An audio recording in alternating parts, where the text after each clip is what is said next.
આજે હું કહું છું કે આપ સૌના ઘરમાં આંગણા છે અને આંગણા એટલે શું? એ આંગણામાં એનું કેટલું મહત્વ છે એ કદાચ 60 કે 70ના દાયકામાં જે લોકોએ જન્મ્યા હશે એ લોકોને ખબર હશે કે અમે લોકો તો એક વિશાળ આંગણામાં, નાના મકાનના વિશાળ આંગણામાં જન્મેલા છીએ અને એ આંગણાની જે યાદો હતી,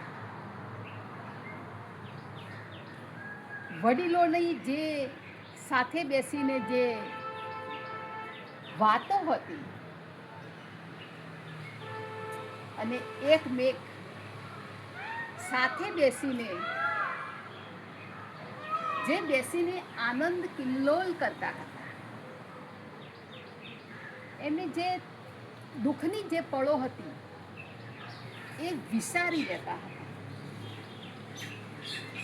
એવા આંગણામાં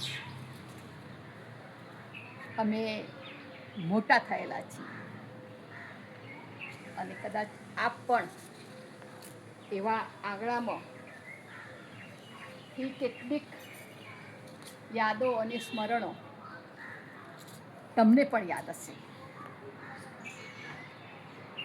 આજે જોઈએ તો વિશાળ બંગલા છે, મોટા મોટા ફ્લેટો પણ છે, પરંતુ એ વિશાળ મકાનો અને ફ્લેટોના આંગણાઓ નથી કે જે આંગણામાં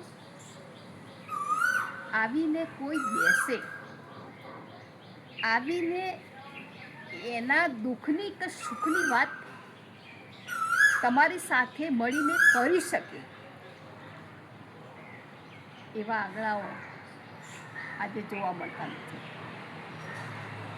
પરંતુ સાથે એ પણ કહીશ કે કેટલાક જિલ્લાઓ એવા છે કે જિલ્લાઓમાં આજે પણ મોટા મોટા ડેલાઓ જોવા મળે છે અને એમના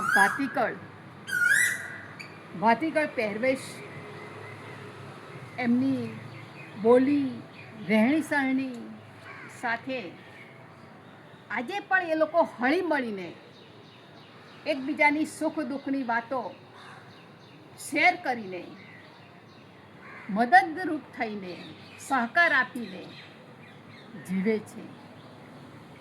એટલે ભલે મકાનો નાના રહ્યા પણ મકાનનું આંગણું તો અવશ્ય હોવું જોઈએ, જેથી કરીને એ આંગણામાં કોઈ આવીને બેસે. આજના સમય જોતા મકાનોના આંગણા તો રહ્યા નથી, પરંતુ અને એ વખતના જે આંગણાઓ હતા એ આંગણાઓમાં પાઘડીઓથી સજ્જ માણસો એકત્ર થતા અને એ વખતના માણસોને ખબર છે કે કોર્ટ કચેરી સુધી કોઈ પણ નાનો મામલો હોય તો પહોંચાડતા નહીં. એ માટે ઇજ્જત અને પ્રતિષ્ઠાનો સવાલ રહેતો હતો અને જે ઘરનું આંગણું હતું ને એ આંગણામાં પાઘડીથી સજ્જ થયેલા વડીલો, બુદ્ધિ ચાતુર્ય પ્રતિષ્ઠિત માણસો કોઈ પણ પ્રકારનો મામલો હોય કે કોઈ પ્રકારનો પ્રશ્ન હોય ત્યાં એનો ઉકેલ લાવી દેતા હતા.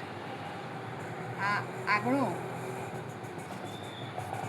એક ચાની ચુસ્કીથી, ચાની મીઠાશથી એ સમયે મહેકી ઉઠતું હતું, આનંદથી ગુંજી ઉઠતું હતું. અને વડીલોની જે વાતોની મીઠાશ હતી એ મીઠાશ સાંભળવામાં તલ્લીન થઈ જવાતું હતું. સાચી વાત છે ને?